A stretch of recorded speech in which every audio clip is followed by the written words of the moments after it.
Okay, ito ang inyong Pinoy Firearms Instructor, mga ka-trigger. At bago ako bumati ay gusto ko lang munang basahin ang katanungan ni Rinaldo Mendez. Okay, Rinaldo Mendez, napakasimple ng iyong tanong. Sir, good AM po. Tanong ko lang po paano tanggalin yung screw ng magazine release ng Llama 1911 9mm. Salamat po. Okay, at bago ko yan sagutin ay gusto ko lang muna bumati sa inyo ng isang mapagpalang araw, lalo tigit sa ating mga OFW sa mampanig kayo ng mundo.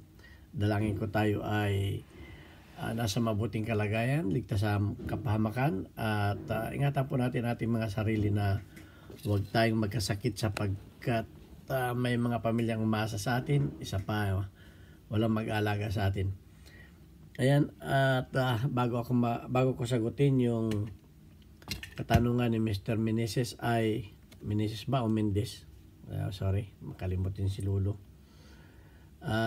Rinaldo Mendez ay gusto ko lamang magpasalamat sa lahat ng mga tumatangkilik na aking YouTube channel. Kung bago kayo sa aking YouTube channel at problema kayo sa inyong mga baril at may katanungan kayo, gusto nyo mag-DIY, itanong lang niyo sa akin. Please subscribe and share, pindutin ang notification bell para updated kayo sa aking mga videos. At gusto ko lang magpasalamat sa mga 33,100 plus na ating mga subscriber, lalo tigito sa mga nanonood na hindi nag-skip ng ads. Tayo po isang charity vlogger na inisip ko kung paano makatulong, ay naisip kong gamitin ang aking maliit na kaalaman upang makatulong sa mga nang problema sa baril. And at the same time, yung kinikita ko dito sa YouTube channel ay aking itinutulong sa 6 na estudyante na mga single parent ang mga magulang.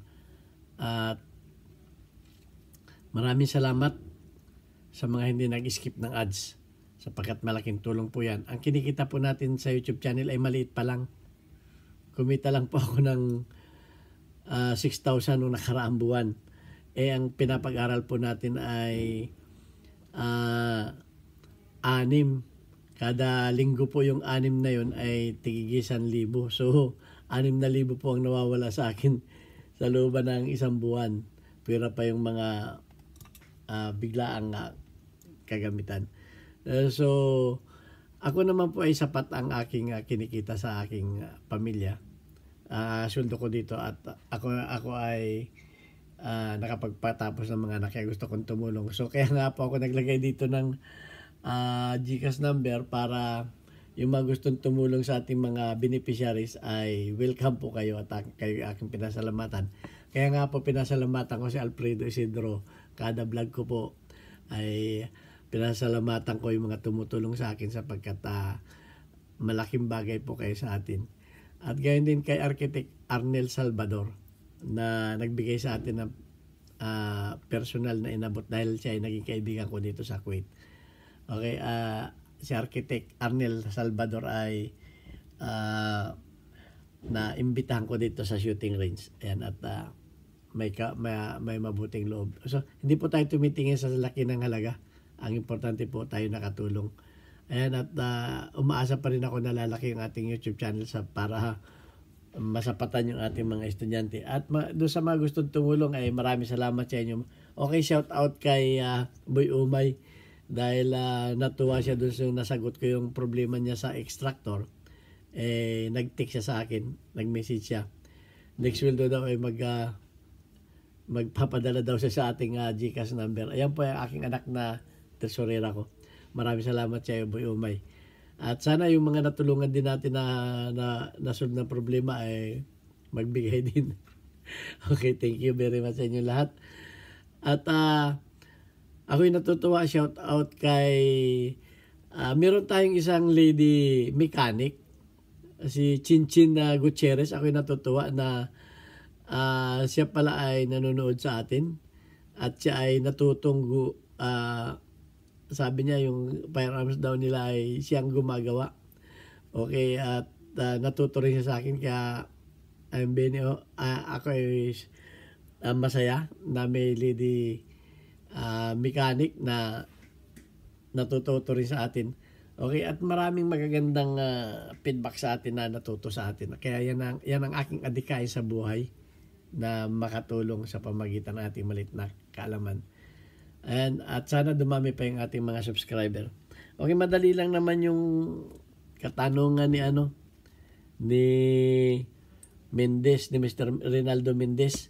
Actually po, pag Llama man yan, ano man ang brand yan, 1911, iisa po ang procedure ng pagtatanggal ng pyesa dyan. Ang nakita ko lang sa Llama, yung extractor parang iba. Okay, pero sa pagtatanggal po ng so pag tayo humawak ng baril, checkin natin agad ang magazine at chamber. Ayan, wala naman bala. So, ang tatanggalin lang ay itong release button. Magazine release button, ito lang ang tatanggalin. So, napakadali naman itong tanggalin. Actually, maraming beses ko na itong ipinakita sa aking mga vlog kung paano pagtanggal ito. Siguro mga 10 beses ko na itong tinatanggal. Ang gusto talaga ng mga tamad maghanap ng videos, ang gusto talaga ay nasa title pa. So kaya para mapagbigyan ang lahat, gagawin ko na ito. Exclusive itong pagtatanggal lang nito. Okay? So, para hindi na kayo mahirapan maghanap. At pinangako ko naman na lahat ng mga katanungan ninyo ay ating sasagutin. So, okay. So, ito ay gagawin ko na ng video. Okay, ganito lang ito. Ito ay pipindutin ninyo dito sa kabila. Itong button na ito, pipindutin lang ninyo. Ipipress na gano'n ninyo at habang nakapress yan na ganyan, siyempre lalabas yan dito. Okay, at habang nakapress yan, ay kukuha kayo ng isang screwdriver at ikutin ninyo ng clockwise. Okay, papakita ko sa inyo. Bababa natin ng kaunti itong camera para malinaw. Okay, yan. So, pag yan ay ipipindot ninyo ganun, ipipress ninyo, ito gagamitin ninyo, ipipress ninyo dito. At pag press ninyo ay hayaan ninyo nakapress at kukuha kayo ng isang screwdriver. Okay, ilawan natin baka mas maliwanag. Kukuha kayo, ito ay may isang screw dito na maliit. Pero ito ay screw na ito hindi naka-thread. May lock lang ito, papakita ko sa inyo mamaya. So pipindutin ninyo at ikutin ninyo ng clockwise. Okay? Quarter lang. Okay, hindi pa ito nagkalahating ikot, quarter lang ang ikot nito. Okay, kumbaga from 12 o'clock hanggang 3 o'clock lang ang ikot. Okay, ito ay pagkatapos na ikot ninyo yan ay mabubunot na ninyo to. Ayan mabubunot na ninyo ayan So ang nito, meron dito itong i-explain ko na rin sa inyo kung paano ito naglalak. Ito ay pag ito inikot ninyo ng pabalik, ay meron itong kuntil dito na lalabas para sumabit sa kanyang frame. Okay, dahil yung frame niya ay may kanal ito. Ayan kita ko sa inyo Pag magbabaklas kayo ito, huwag kaagad ninyong alalayan ninyo yung paglabas ng spring dahil ito ay may spring na matigas Kung makikita ninyo yung may parang tenga ito. Ayun yung tenga na yun ang naglalak sa frame. Pag inikot ninyo, papasok yun dito. Papasok yun dito sa kanal para mag-unlock siya. Yun doon sa kanal na yun, doon siya tumatapat. So, ganun lang. At pag tinanggal naman ninyo yan, hindi naman yan mawawala dyan yung na yan. Pero ingatan lang ninyo na pag natanggal na ninyo, ingatan lang ninyo yung ikutin ito ng basta-basta dahil tumatalsik ito. At pag ito'y tumalsik, palibasa maliit, ay yan ibinalik lang natin. I-press lang natin at ibinalik natin ng counterclockwise. Kaya pumasok na siya dito. Pumasok na yung lock. So yan ay wala nang problema pag nakaganyan na.